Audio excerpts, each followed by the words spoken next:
Assalamualaikum warahmatullahi wabarakatuh. Sebelumnya izin memperkenalkan diri. Nama saya Ahmad Fatul Murtado dengan NPM 10070320037. Nama saya Cara Diana dengan NPM 100703201119. Nama saya Adriana Desti Ramadhani dengan NPM 1007201104. Di sini kami akan membahas mengenai pembiayaan non-konvensional dengan studi kasus kerjasama pemerintah antara Kota Surabaya dan juga Kota Sidoarjo dalam pengelolaan Terminal Purabaya. Yang pertama itu membahas dari pengertian konsep dasar dan landasan perundang-undangan dari pengertian pembiayaan non-konvensional pemerintahan antar daerah. Yang pertama itu pembiayaan non-konvensional merupakan pembiayaan infrastruktur yang bersumber dari anggaran non-pemerintah. Sumber anggaran pembiayaan non-pemerintah dapat bersumber dari badan usaha atau swasta, masyarakat, LSM maupun sumber-sumber filantropi. Selanjutnya itu ada pengertian dari kerjasama antar daerah. Kerjasama antar daerah merupakan upaya yang dilakukan oleh dua atau lebih daerah untuk mencapai tujuan bersama, sesuai dengan kebutuhan bersama. Kerjasama yang dilakukan harus dapat mengidentifikasi sesuatu yang menjadi keunggulan masing-masing daerah, baik keunggulan dari sumber daya manusia dan sumber daya alam. Selanjutnya itu ada konsep dasar dari kerjasama antar pemerintah itu. Di sini ada tujuan dari diselenggarakan kerjasama tersebut adalah untuk mengisi konsep pengembangan wilayah Gerbang Kertosusila yang merupakan sebuah kawasan metropolitan di Provinsi Jawa Timur. Konsep pengembangan wilayah Gerbang Kertosusila serta dimasukkan untuk memantapkan jaringan transportasi umum yang berfungsi untuk menghubungkan secara timbal balik antara aktivitas-aktivitas Kota Surabaya dan kota-kota dan daerah-daerah inter lainnya. Selanjutnya itu ada landasan peraturan perundang-undangan. Peraturan perundang-undangan yang berkaitan dengan kerjasama antar pemerintah yaitu yang pertama itu Peraturan Menteri Dalam Negeri Republik Indonesia Nomor 22 Tahun 2020 tentang tata cara kerjasama daerah dengan daerah lain dengan daerah dengan pihak ketiga. Yang kedua itu kerjasama antar daerah di Indonesia dalam perspektif otonomi daerah dapat dicermati dalam UU Nomor 32 Tahun 2004 yang kemudian direvisi menjadi UU Nomor 23 Tahun 2014 tentang pemerintahan daerah pada pasal 363 yang isinya adalah sebagai berikut. Yang pertama adalah dalam meningkatkan kesejahteraan rakyat, daerah dapat mengadakan kerjasama dengan daerah lain yang didasarkan pada penerimaan efisiensi dan efektivitas pelayanan publik. Selanjutnya akan dilanjutkan sama rekan saya.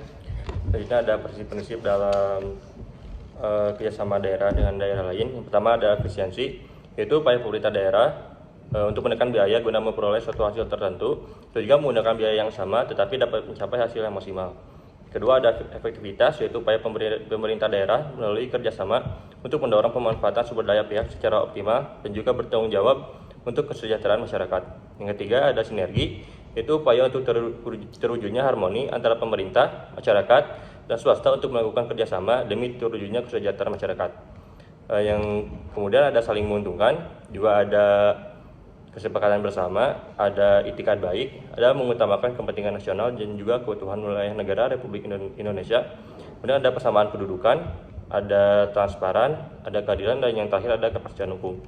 Kemudian ada bentuk pembiayaan dalam kerjasama antar pemerintah dapat berupa yang pertama ada intergovernmental service contract, yaitu suatu daerah membayar daerah yang lain untuk melaksanakan jenis pelayanan tertentu seperti penjara, pembuangan sampah, penghasilan pajak, dan juga yang lainnya. Yang kedua ada joint service agreement, yaitu bentuk kerjasama yang dilakukan untuk menjalankan fungsi perencanaan, anggaran, dan pemberian pelayanan tertentu kepada masyarakat daerah yang terlibat seperti pemadam kebakaran, kontrol kebakaran, pengaturan perpustakaan wilayah, komunikasi antar polisi, dan lainnya. Kemudian yang terakhir ada intergovernmental service transfer, yaitu bentuk kerjasama yang merupakan transfer permanen suatu tanggung jawab dari suatu daerah ke daerah lain seperti bidang pekerjaan umum, prasarana sarana, pemerintahan, kesehatan, dan lainnya. Dan yang terakhir ada tahapan-tahapan dalam penyelenggaraan kerjasama antar daerah. Yang pertama ada persiapan yang dilakukan oleh perangkat daerah pemrakarsa kerjasama. Kemudian ada penawaran yang dilakukan oleh tim koordinasi kerjasama daerah dengan daerah lain. Yang ketiga ada penyusunan kesepakatan bersama yang dilakukan oleh perangkat daerah pemrakarsa kerjasama. Yang keempat ada penandatanganan kesepakatan bersama oleh kedua belah pihak. Kemudian ada persetujuan DPRD yang dilakukan oleh DPRD. Kemudian ada penyusunan PKS, yaitu yang dilakukan oleh perangkat daerah pemrakarsa kerjasama.